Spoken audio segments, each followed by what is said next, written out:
Olá, meu nome é Elia Wagmacher e seja bem-vindo ou bem-vinda ao Mais de Deus Podcast. O Mais de Deus existe para proclamar o evangelho que transforma vida.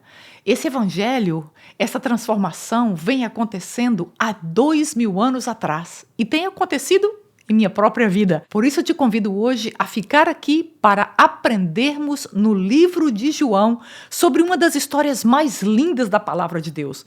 É o maior evento de adoração, a maior expressão de adoração que nós vemos em toda a Bíblia e que nós vamos estudar hoje no livro de João, no capítulo 12.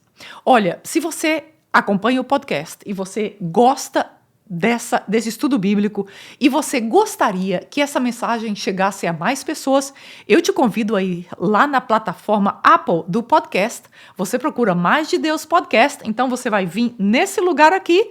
É só você dar 5 estrelas a esse programa, ao Mais de Deus Podcast, e você vai dessa forma estar abençoando outras pessoas com essa mesma palavra. Quanto mais avaliações nós temos, mais esse programa chega a outras pessoas. Eu sei que você deve conhecer a história da ressurreição de Lázaro, que está aqui no capítulo 11 de João.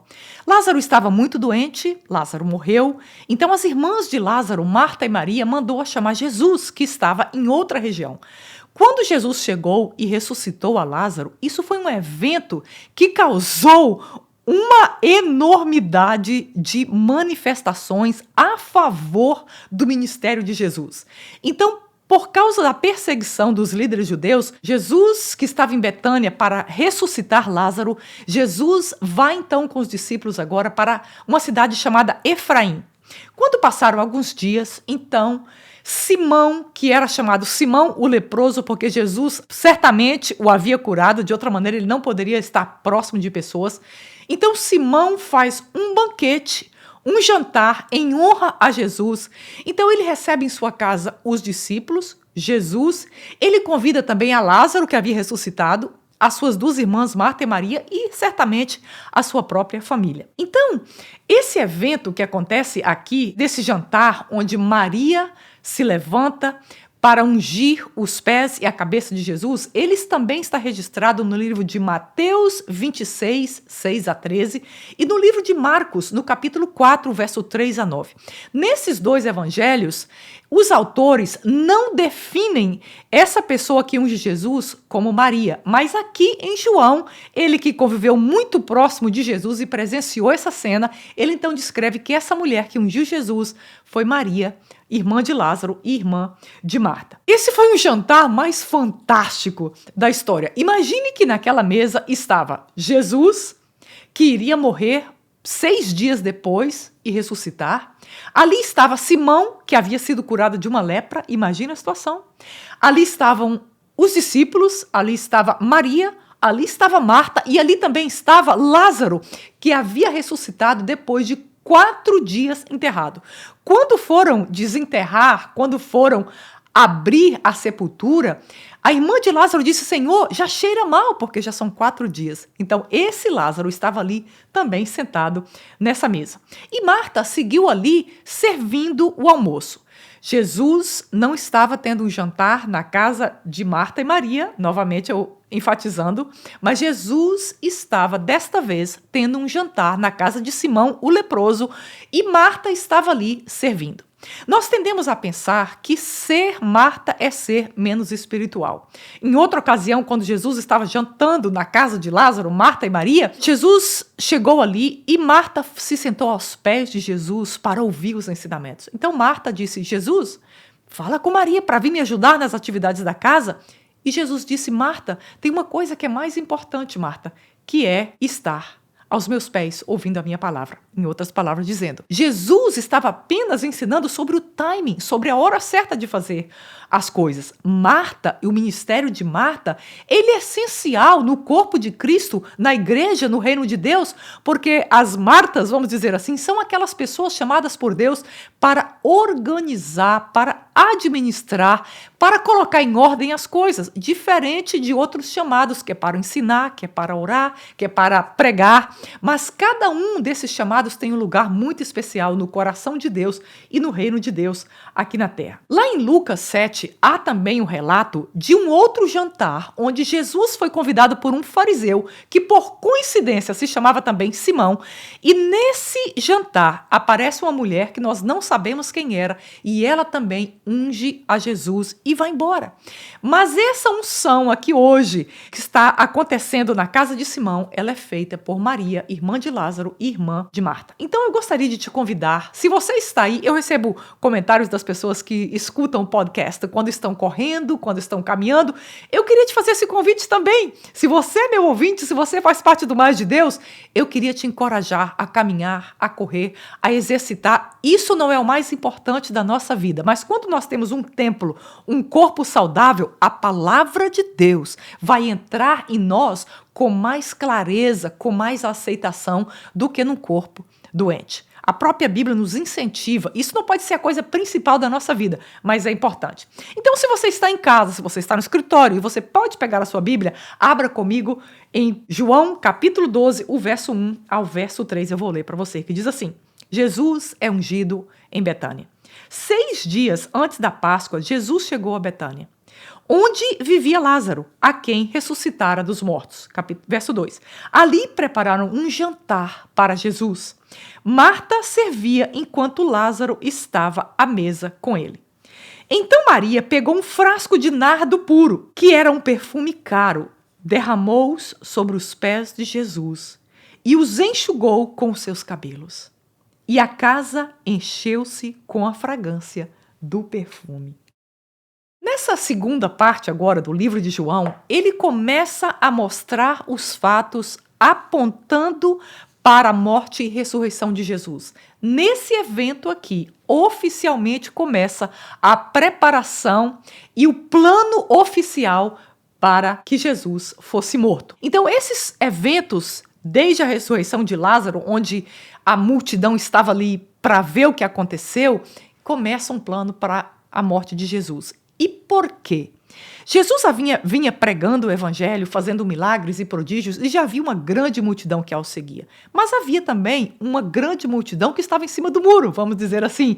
Essa multidão, elas não tinham certeza, elas ouviam falar, elas escutavam Jesus falar, mas elas estavam indecisas. Mas quando Jesus ressuscitou a Lázaro, então essa multidão passou agora a crer em Jesus, porque contra fatos não há argumentos. Um homem que estava enterrado há 4 dias, já cheirando mal, reviveu através do poder do Espírito de Jesus que ressuscitou aquele homem. Então agora, vamos dizer assim, como dizemos em inglês, a fama de Jesus e a credibilidade de Jesus foi lá em cima. Foi lá em cima e Jesus agora era uma ameaça ainda maior para os líderes judeus, porque essa confiabilidade de Jesus agora, com essa ressurreição e com um número muito maior de pessoas crendo no evangelho, era uma ameaça à estabilidade do sistema dos fariseus e dos escribas. Cada momento do ministério de Jesus, nós tendemos a pensar que Jesus estava ali com as multidões fazendo milagres, mas o ministério de Jesus foi sob pressão, sob perseguição, sob pessoas querendo matá-lo, Jesus fugindo de um lado para o outro, porque ele não iria se entregar à morte até que chegasse a hora determinada pelo Pai, onde ele iria morrer, que seria na Páscoa. Mas Jesus foi perseguido, Jesus sofreu pressão de todos os lados, em Jerusalém, na Judéia e em todo Israel, porque ele era uma ameaça à crença dos fariseus e à crença dos escribas. Jesus estava trazendo uma palavra de vida e uma palavra viva que trazia os mortos à vida, não só espiritualmente, mas agora também neste mundo natural, nessa dimensão. Então, a ressurreição de Lázaro desmascarava a mentira e a hipocrisia da religião dos fariseus, porque eles falavam de uma coisa, mas não havia manifestação verdadeira do poder de Deus, que eles clamavam possuir aquele poder de Deus. Mas agora, a ressurreição de Lázaro certificava e validava o ministério de Jesus como nunca antes. Esses primeiros versos nos tenta a pensar de que esse jantar aconteceu na casa de Lázaro. Primeiro porque Jesus já teve outro jantar na casa de Lázaro, como os evangelhos nos provam. E também porque Marta, Maria e Lázaro estavam nessa casa. Mas esse jantar foi na casa de Simão, o leproso, que certamente, depois de Jesus curar, ele se tornou Simão, o ex-leproso. Acontece que, naquele momento da história, uma pessoa que tivesse uma mesa na casa suficientemente grande para receber 12 discípulos, mais Jesus, mais Marta, Maria e Lázaro, e ainda Simão e a sua família, era considerado uma pessoa rica. Não era qualquer pessoa que tinha uma casa desse tamanho e uma mesa com tamanho como esses para oferecer um banquete, como esse banquete oferecido aqui em honra a Jesus. Então, durante o jantar está acontecendo ali, Marta, que pelo visto gostava de servir, ela estava ali também servindo, ajudando a servir na casa de Simão. O que acontecia? Na prática da cultura judaica, quando uma pessoa morria e era enterrada, então eles iam e ungiam os pés e a cabeça dessa pessoa. Isso era a cultura judaica. Então, 6 dias à frente, Jesus iria morrer e ele então receberia a unção, tanto que nós vemos isso acontecer quando as mulheres, Maria e as outras mulheres, vão até o sepulcro para ungir Jesus, elas levam os aromas, elas levam o bálsamo para ungir Jesus ali. Só que quando elas chegaram lá, o sepulcro já estava aberto e Jesus já havia ressuscitado. Então, na verdade, Maria foi a única que realmente ungiu Jesus conforme a cultura judaica. Maria não se importou com quem estava naquele lugar. Maria se levanta e unge os pés de Jesus. Maria não se importou quem estava presente. Ela se levanta e demonstra um amor estupendo por Jesus, uma devoção pura e uma adoração extravagante. Qualquer um de nós que estivéssemos naquele lugar, é bem provável que nós olhássemos para Maria e dizemos: ela está com algum problema? O que está acontecendo? Essa mulher ridícula interromper esse momento, essa cerimônia de jantar para uma coisa dessas? Então todos à mesa que estavam ali, estavam conversando, eles ficaram como que boquiabertos. Como é que ela tinha a coragem de fazer algo daquele tipo ali no meio da reunião, sem aviso prévio? Acontece que Maria sabia que cada minuto que ela estava com Jesus, ela precisava aproveitar aquele momento, porque ela sabia que em algum momento Jesus iria morrer e ela não teria mais essa possibilidade. Assim como nós estamos nessa terra e os nossos dias estão contados. Então toda possibilidade que nós temos de estar aos pés de Jesus, nós precisamos aproveitar ao máximo essa oportunidade, porque ela não é para sempre. Nós temos essas oportunidades por um tempo limitado. Então, quando Maria pegou aquele frasco de perfume, e ela pegou como meio pound, que é mais ou menos 454 gramas.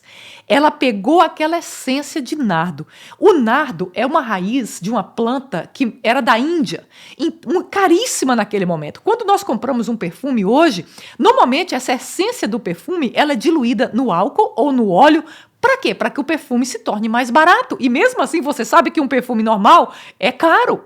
Um perfume bom. Ali ela estava com meio litro praticamente da essência pura. Se acredita que na nossa moeda de hoje, aquele perfume de nárdia que Maria derramou aos pés de Jesus custaria aproximadamente de 45 a 50 mil dólares, vamos dizer 200 a 250 mil reais, segundo estudiosos. Variam esses valores de um para outro, mas é o que os teólogos estudiosos acreditam. Então, se você estivesse ali naquela mesa, o que você pensaria de alguém fazer isso aos pés de Jesus? O que você sentiria quando alguém pega algo no valor de 45, 50 mil dólares e derrama completamente dos pés e na cabeça de Jesus? O que você pensaria? O que você faria naquele momento? Bom, algumas pessoas naquela mesa não gostaram muito do que aconteceu. E uma dessas pessoas foi Judas Iscariotes. Judas não gostou que Maria fez aquilo. Vamos ler do verso 4 ao verso 8 desse mesmo texto, do capítulo 12 de João. Mas um dos discípulos Judas Iscariotes, que mais tarde iria traí-lo, fez uma objeção. Por que este perfume não foi vendido e o dinheiro dado aos pobres? Seriam 300 denários. Ele não falou isso por se interessar pelos pobres, mas porque era ladrão. Sendo responsável pela bolsa de dinheiro, costumava tirar o que nela era colocado. Verso 7. Respondeu Jesus: deixa em paz, que o guarde para o dia do meu sepultamento. Verso 8. Pois os pobres vocês sempre terão contigo, mas a mim vocês nem sempre terão. Então Judas Iscariotes se levanta e diz: uau, que desperdício é esse de todo esse dinheiro? Vamos vender, poderia ter sido vendido e dar aos pobres?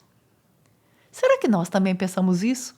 Será que nós achamos que aquele ato de adoração também foi um desperdício? Judas disse, isso poderia ter sido vendido por 300 denários e poderíamos ter ajudado os pobres. Se você pensar, a objeção dessa justificação de Judas Iscariotes era razoável, porque fazia sentido. Poxa, vamos pegar isso e vamos então dividir para os pobres. Então Jesus interveio naquela situação e diz, como dizemos em inglês, leave her alone.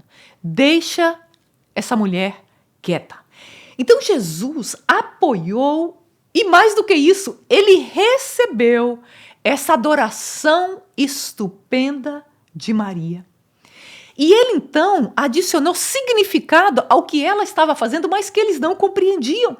Ele disse que ela estava antecipando o que iria acontecer na morte dele, como eu já expliquei aqui. Então, em Marcos 16:1, nós vemos lá esse texto que eu acabei de citar, que as mulheres foram ungir Jesus, mas Jesus não estava mais. Então, na verdade, a única mulher que conseguiu fazer essa aromoterapia, essa unção com óleo, com bálsamo em Jesus foi Maria, porque as outras não tiveram essa oportunidade, porque Jesus já havia ressuscitado. Então Jesus recebeu a adoração de Maria de uma forma também estupenda. Todas as vezes que você adora a Deus, seja no lugar oculto, seja no seu esconderijo, Jesus recebe a sua adoração.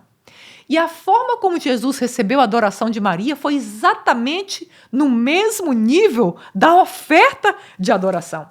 Eu vou ler para você aqui em Marcos, no capítulo 14, o verso 9. Marcos, capítulo 14, o verso 9, Jesus diz assim: eu lhes asseguro que onde quer que o evangelho for anunciado em todo o mundo, também o que ela fez será contado em sua memória. Hoje, essa aula que nós estamos aqui conversando é cumprimento do que Jesus prometeu a Maria. Jesus recebeu essa adoração de Maria com tanta profundidade que ele disse: toda vez que o meu evangelho for pregado, nesse evangelho estará inserido uma memória a Maria, a maior adoradora. Não é maravilhoso que nós recebemos, que nós somos cheios de Jesus e nós vamos de volta para Ele, entregamos a Ele essa adoração. Não temos como nós adorarmos a Jesus de nós mesmos, porque como diz Davi, o que eu tenho em mim, Senhor, para te adorar? Mas então quando nós recebemos dEle e nós somos cheios dEle, então nós voltamos e nós oferecemos essa adoração a Ele. Jesus recebeu a adoração de Maria de forma extravagante. Aleluias! Jesus sempre, em seus ensinamentos, Jesus sempre promoveu a doação aos pobres e a generosidade. Então, quando Jesus diz aqui, os pobres, vocês terão sempre eles com vocês, mas a mim, eles não sabiam, mas Jesus sabia que eles só teriam a presença dele por mais 6 dias. Então, o que acontece? Quando Jesus fez isso, quando Jesus referiu a isso, Jesus estava dizendo, olha, tenha sabedoria para estar na minha presença. Tenha sabedoria para saber qual é a hora da adoração verdadeira. Eu vou ler do verso 9 a 11, que diz assim, lá em João 12, 9 a 11. Enquanto isso, uma grande multidão de judeus, ao descobrir que Jesus estava ali, veio não apenas por causa de Jesus, mas também para ver Lázaro, a quem ele ressuscitara dos mortos. Assim, os chefes dos sacerdotes fizeram planos para matar também Lázaro, pois por causa dele muitos estavam se afastando dos judeus e crendo em Jesus. Aleluias! O que aconteceu aqui? Eles estavam naquele jantar, Maria ungiu Jesus com o óleo, com aquele nardo puro, caríssimo. Depois ela foi e enxugou os pés de Jesus, ela soltou o seu cabelo, porque na cultura daquela época a mulher precisava usar o cabelo preso, ela soltou esse cabelo e com humildade ela enxuga ali os pés do mestre com o seu cabelo. Quando tudo isso está acontecendo, do lado de fora chega uma multidão de judeus com os líderes judeus. Eles estavam furiosos ainda mais, porque eles sabiam que as pessoas agora estavam crendo em Jesus, porque eles estavam vendo Lázaro. Então eles agora armaram também para matar Lázaro, porque eles estavam sendo ameaçados no sistema religioso deles. Então, ali naquele lugar, aquilo que antes era uma ameaça a matar Jesus, começa agora a ser um plano oficial. Ali no meio daquela multidão estava o sumo sacerdote, que devia ser Caifás, e Anás, que eram os sumos sacerdotes daquele momento. Então eles começam ali fazer oficialmente o plano, que o desfecho desse plano seria colocar Jesus na cruz. E assim, no outro capítulo, nós vemos já Jesus entrando em Jerusalém com as palmas, e assim começa o trail de Jesus até a morte e ressurreição. Hoje nós estudamos sobre essa mesa, sobre esse jantar, e eu estava meditando esses dias, como são as nossas mesas? Em que mesas nós temos sentado? Com quem nós temos sentado à mesa? E do que nós falamos quando nós estamos sentados com essas pessoas? Lá em Lucas 10, 38 a 42, nós vemos que Jesus foi para um jantar. Numa outra ocasião, Jesus estava ali tendo um jantar ou um almoço com Marta, Maria e Lázaro. Então, quando ele chega, Maria imediatamente se senta aos pés dele para aprender dele. E Marta, com muitas atividades, pede a Jesus para pedir a Maria que ajude-a nas tarefas. Então Jesus diz para Marta essas palavras: Marta, estás ansiosa e afadigada com muitas coisas, mas uma só é necessária. E Maria escolheu a boa parte, a qual não lhe será tirada. Será que Jesus hoje diria a mesma coisa para nós? Hélia, fulano, fulana, você está muito afadigado. Você está muito estressado, estressada.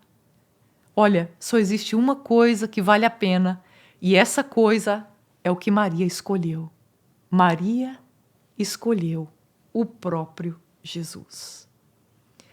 Então, o que nós aprendemos com esse jantar de hoje e com esse outro jantar lá em Lucas 10, 38 e 42, é que Jesus nos ensina sobre o que chamamos em inglês de o timing das coisas, a hora certa das coisas. O problema não é fazer as atividades da casa, nem cozinhar, nem estar ocupado com outras coisas.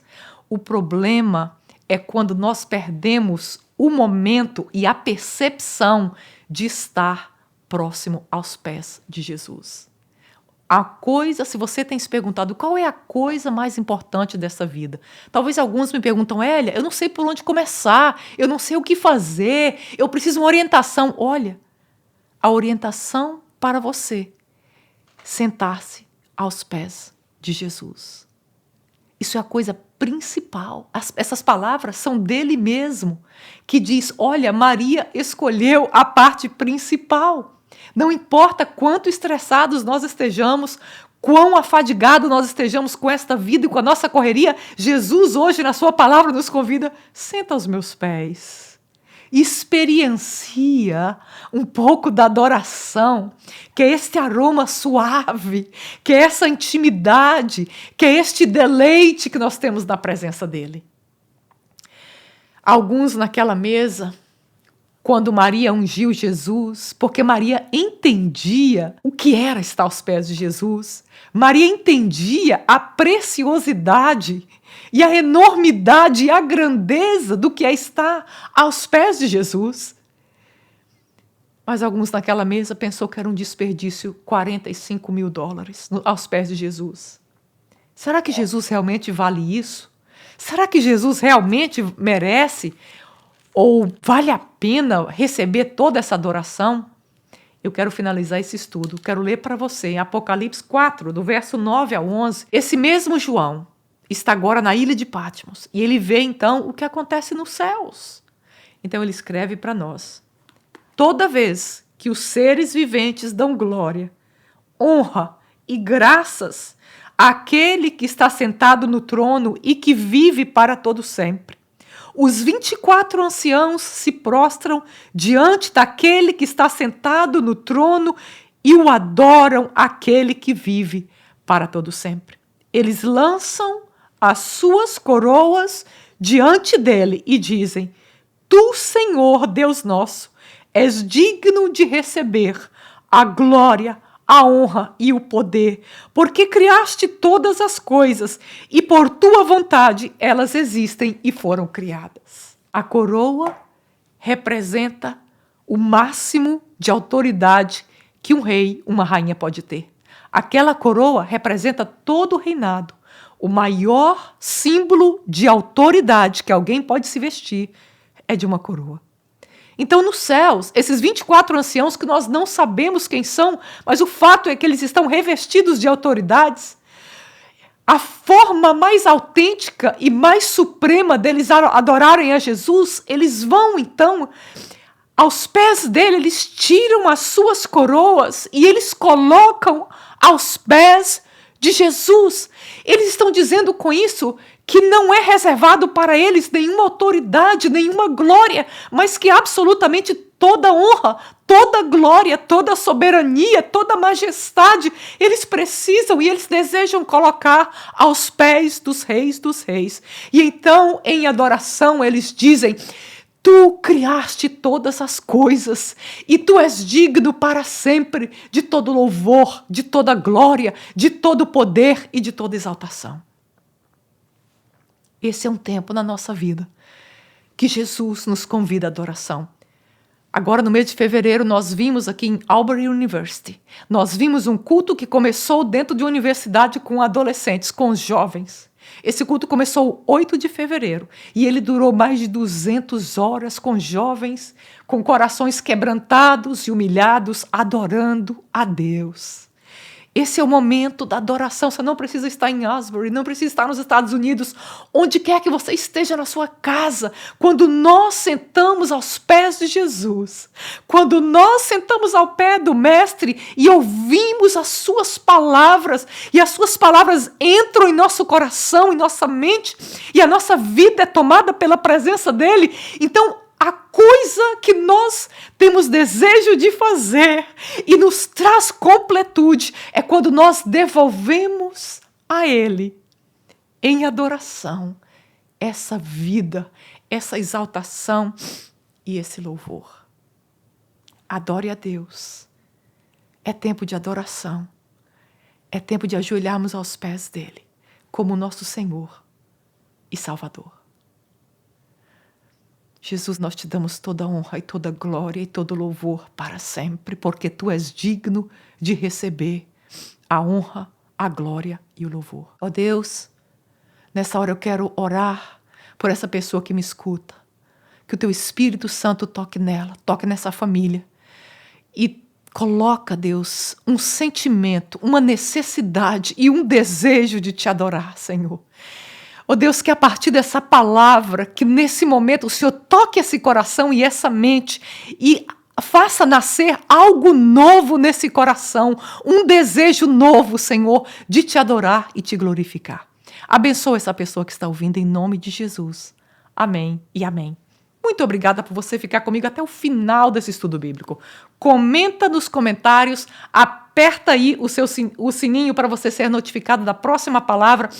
e compartilha essa palavra. Nós estamos num tempo de escuridão, num tempo em que as pessoas estão famintas, os jovens estão famintos, as crianças estão famintas. Eu amo quando eu vejo aqui os analíticos aqui do Mais de Deus e eu vejo que jovens, adolescentes, idosos estão escutando a palavra porque todos nós estamos com fome de Deus. Então clica aí e compartilha essa palavra com alguém que veio à sua mente e ao seu coração nesse momento. Que Deus te abençoe e até o próximo estudo.